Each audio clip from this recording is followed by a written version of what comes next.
قرآني نبض حياتي، قرآني طهر ذاتي، قرآني عصمة أمري، قرآني طوق نجاتي. قرآني نبض حياتي، قرآني طهر ذاتي، قرآني عصمة أمري، قرآني طوق نجاتي. آيات الله حمتني، غمرتني بالبركات، تحفظني من همزات الشيطان ومن زلات. بسم الله الرحمن الرحيم.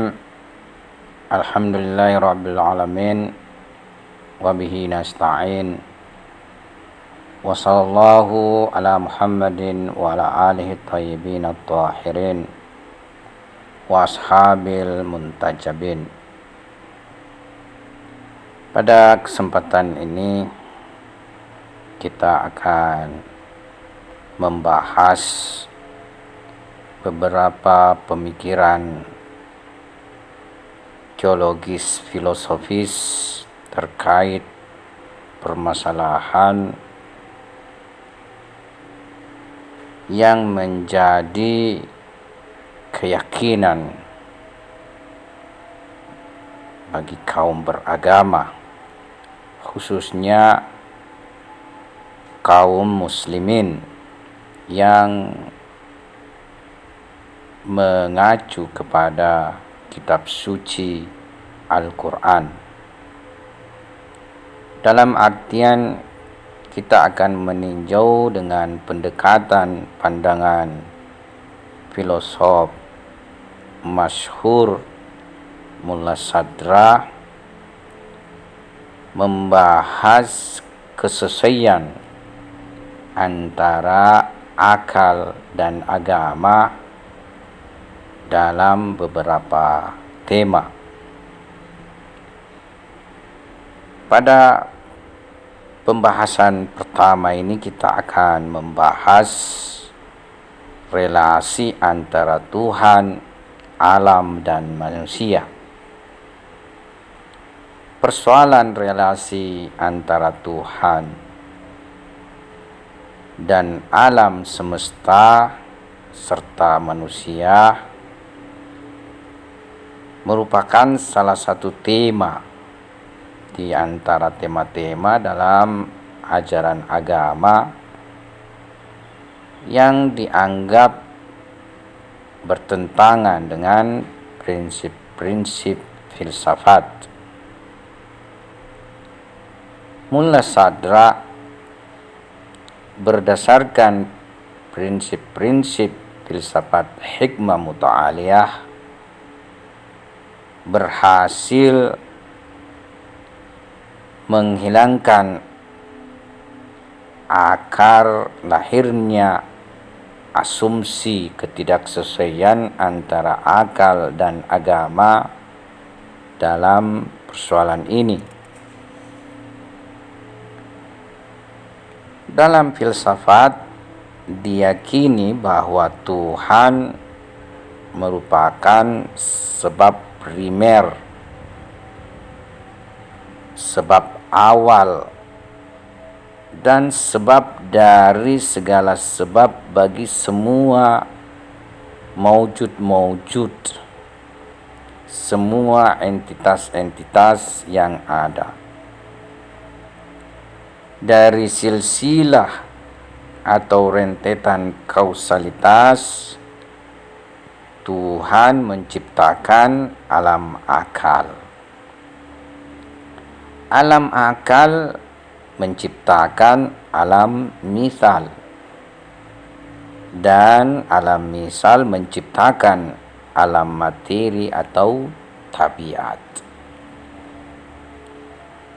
Demikian pula dalam alam materi, fenomena-fenomena material terjadi dikarenakan faktor dan sebab-sebab materi.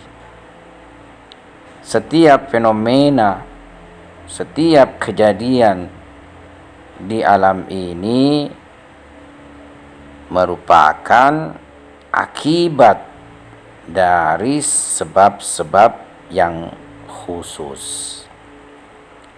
sehingga yang mempunyai peran sebagai pencipta di alam ini tiada lain adalah rangkaian sebab-sebab horizontal maupun sebab-sebab vertikal yang pada akhirnya berakhir pada sebuah sebab primer, berakhir pada sebab pertama atau sebab dari seluruh sebab, yang dalam hal ini adalah Tuhan. Keberakhiran ini dikarenakan kebatilan tasalsul dan daur. Adapun tentang kebatilan tasalsul dan daur ini dibuktikan pada tempatnya di dalam filsafat. Tentu bukan tempatnya kita membahas pada tema kita ini. Nah, Tuhan sebagai pemberi wujud bagi setiap substansi dan esensi sesuatu, sedang mereka adalah penerima wujud darinya. Jadi semua substansi dan esensi menerima perwujudan dari Allah Subhanahu wa Ta'ala. Atas dasar ini, maka meskipun Tuhan mempunyai peran dalam keberadaan setiap entitas, akan tetapi pengaruh Tuhan sebatas sebagai sebab jauh atau sebab dengan perantara. Tuhan bukan sebab dekat dan tanpa perantara. Setiap maujud dalam proses keberadaannya bersandar kepada Tuhan dengan satu atau beberapa perantara. Adapun yang menciptakan mereka secara langsung, yaitu sebab-sebab dekat dan tanpa perantara. Alam materi bersandar kepada alam misal tanpa perantara, dan alam misal bersandar kepada alam akal tanpa perantara pula. Demikian pula fenomena keberadaan angin, hujan, petir, guntur, bunga dan tumbuhan, air, matahari, dan sebagainya yang bersumber dari sebab dan faktor-faktor material. Selain hal di atas, ilmu Tuhan kepada setiap fenomena adalah ilmu dengan perantara. Ya, tentu sesuai dengan tinjauan yang kita uraikan di atas, maka ilmu Tuhan kepada setiap fenomena juga ilmu dengan perantara, bukan ilmu langsung tanpa perantara. Dalam artian Tuhan memiliki ilmu atas makhluk atau akibat pertamanya, Tuhan juga mengetahui akibat-akibat lain dikarenakan akibat-akibat lain tersebut merupakan akibat dari ciptaan pertama Tuhan. Prinsipnya ilmu atas sebab meniscayakan ilmu atas akibat dari sebab tersebut. Jadi Tuhan mengetahui semua entitas-entitas lain dengan perantara akibat pertama yang muncul darinya. Penjelasan ini merupakan penjelasan filsafat, yaitu tentunya filsafat peripatetik, ya. Kalau filsafat iluminasi yang mempunyai kedekatan, tapi tidak seperti ini. Kita membahas juga sedikit filsafat iluminasi. Nah, adapun dalam teks-teks agama berbeda dengan apa yang kita uraikan sebelumnya yang menurut pandangan filsafat khususnya peripatetik, ya. Karena ayat dan riwayat menegaskan bahwa Tuhan adalah sebab dekat dari setiap entitas yang ada. Ia meliputi segala sesuatu, baik secara qayyumiyah ataupun ma'iyah isyrakiyah. Keberadaan setiap entitas di alam semesta ini disebabkan secara langsung oleh Tuhan. Tuhanlah yang melakukan segala sesuatu. Tuhanlah yang mengirim angin dan hujan. Tuhan juga yang menciptakan petir dan guntur, menciptakan tumbuhan, manusia, hewan, dan semua maujud-maujud lainnya. Seluruh fenomena-fenomena alam merupakan cahaya keindahan dan manifestasi zat Tuhan. Yang ada di alam ini adalah Dia dan perbuatan serta efek-efeknya. Di hadapan Tuhan, semua entitas-entitas adalah fakir, bahkan kefakiran itu sendiri. Ya ayyuhan nas antumul fuqara ilallah wallahu huwal ganiyul hamid. Wahai manusia, kalian semua adalah fakir, bergantung, butuh kepada Allah. Sementara hanyalah Allah yang maha kaya, maha terpuji. Tidak ada sedikit pun identitas di alam ini yang berdiri sendiri. Alam dengan segala peristiwa-peristiwa serta fenomena-fenomena yang terkandung di dalamnya merupakan ayat, cermin, dan alamat-alamatnya. Dalam artian alam merupakan tajalli, wajah dan manifestasi hak subhanahu wa ta'ala. Kemanapun kita menghadap kepadanya. Fa'ainama tuwallu fathamma wajhullah. Dia mengetahui segala sesuatu tanpa perantara. Dia dekat pada segala sesuatu serta tidak terpisah dari satu entitas pun. Dialah yang membangun dan yang menghancurkan. Keberadaan, kausalitas dan identitas dari setiap sebab bersumber dari Tuhan detik per detik. Kullu yawmin huwa fi syan. Setiap saat Tuhan dalam kesibukan.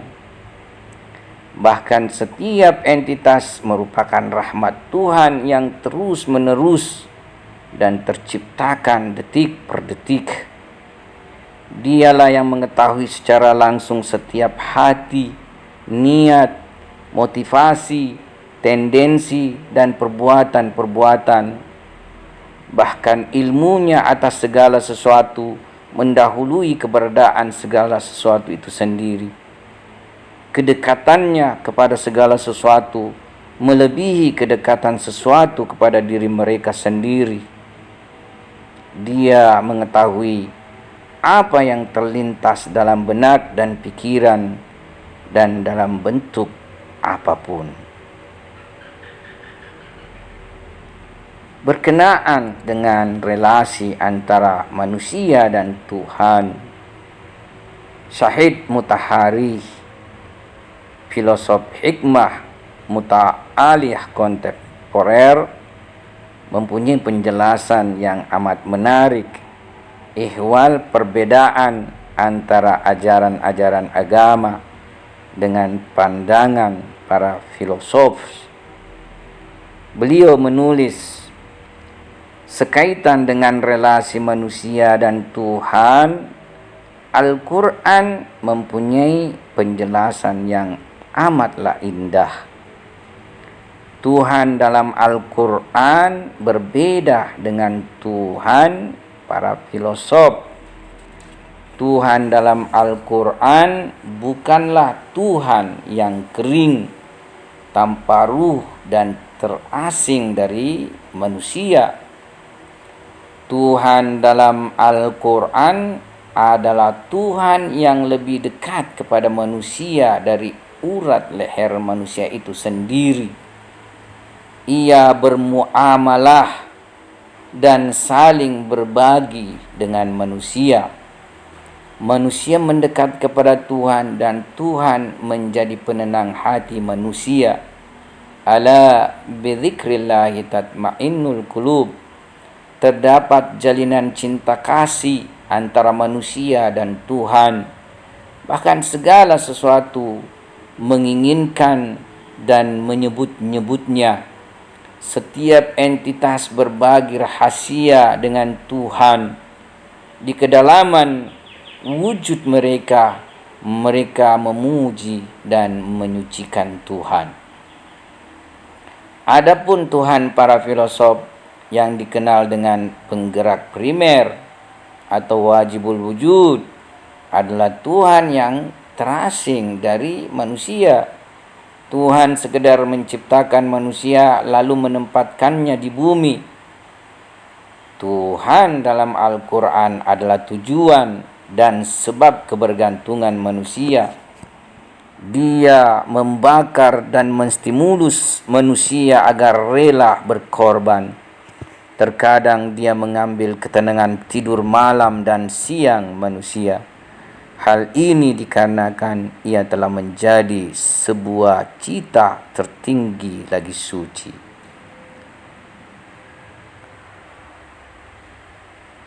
Mullah Sadra berlandaskan pada prinsip dan usul filsafatnya, juga mengambil peran dalam menyelaraskan akal dan agama sekaitan dengan masalah yang dipaparkan ini, dan tampaknya beliau berhasil menjalankan misi tersebut dengan baik. Dalam pandangan sebagian filosof ternama, sintesis yang diberikan Mullah Sadra, jalan penyelesaian diajukan filosof hikmah muta'aliyah ini dianggap sebagai hasil atau buah dari filsafat hikmah muta'aliyah. Sekaitan dengan hakikat kausalitas, Mullah Sadra memberikan penjelasan yang sangat menarik dengan bersandar pada prinsip-prinsip filsafatnya, seperti prinsipalitas eksistensi, gradasi eksistensi, dan kefakiran eksistensi. Penjelasan beliau benar-benar membuka pintu hikmah dan mengalirkan mata air pengetahuan kepada manusia. Dengan penjelasan ini, relasi Tuhan, alam dan manusia dapat terpahami sebagaimana yang terdapat dalam kitab dan sunnah. Berdasarkan prinsip hikmah muta'aliyah,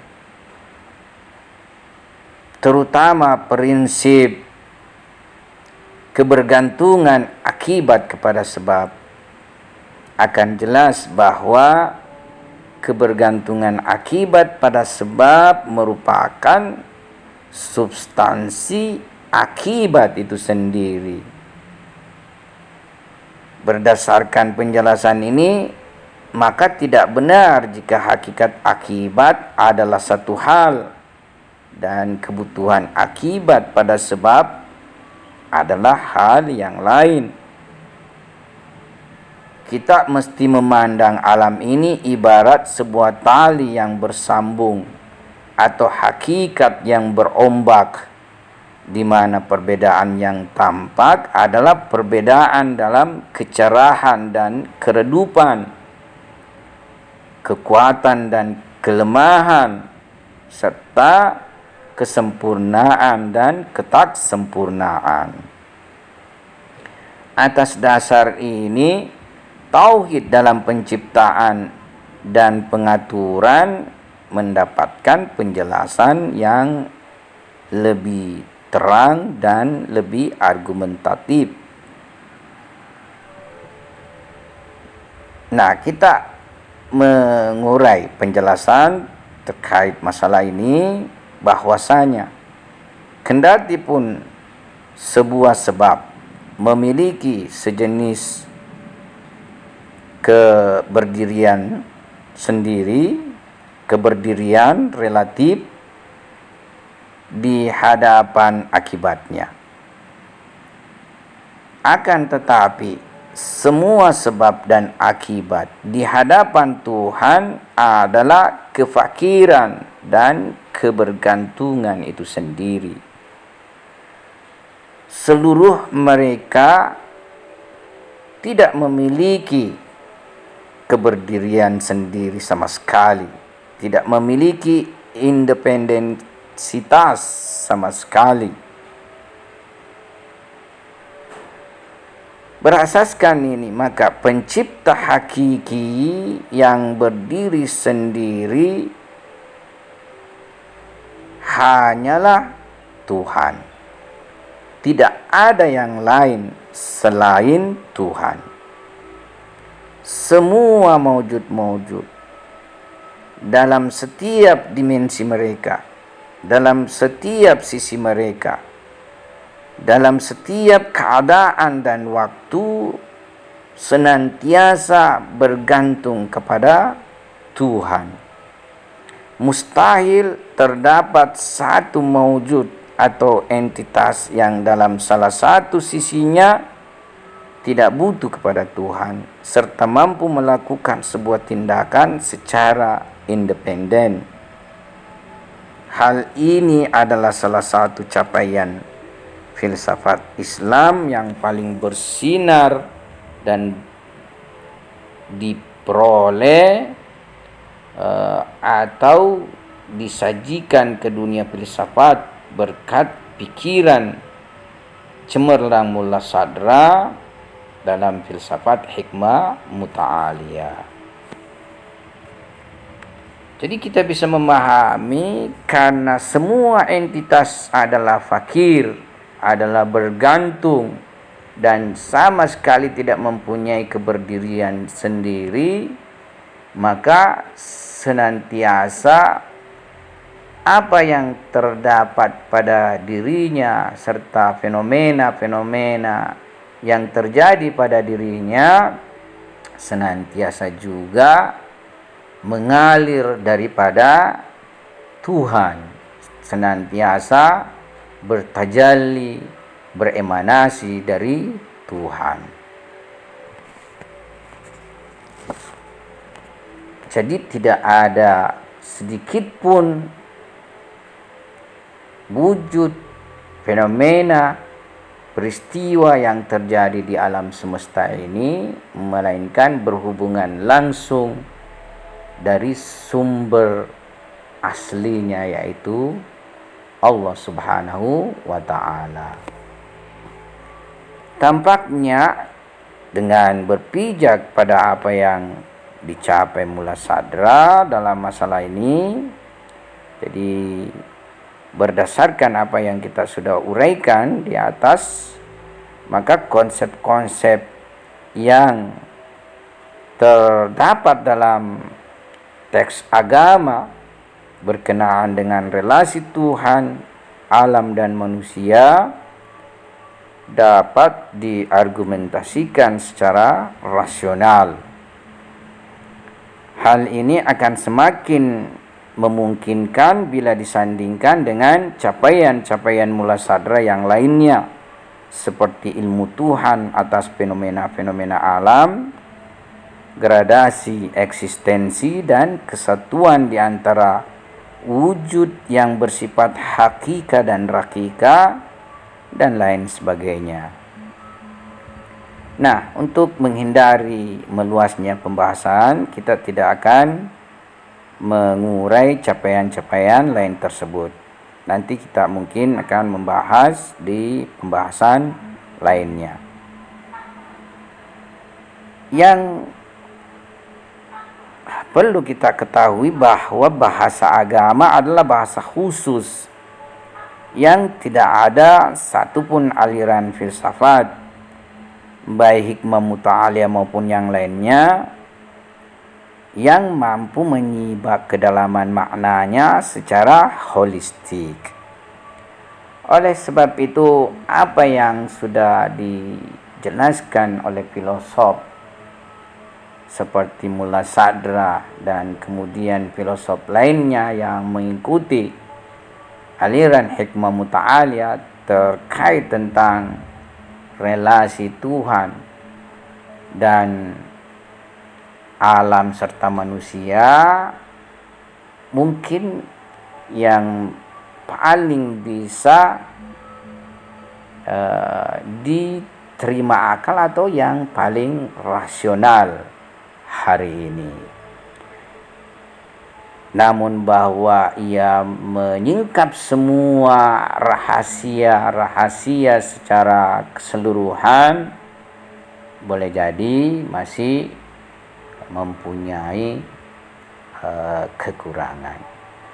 Saya pikir ini yang kita bisa sampaikan pada kesempatan ini dan akan menyusul tema-tema lainnya. Sekian, wabillahi taufiq wal hidayah. Assalamualaikum warahmatullahi wabarakatuh. تحفظني من همزات الشيطان ومن زلات قرآني نبض حياتي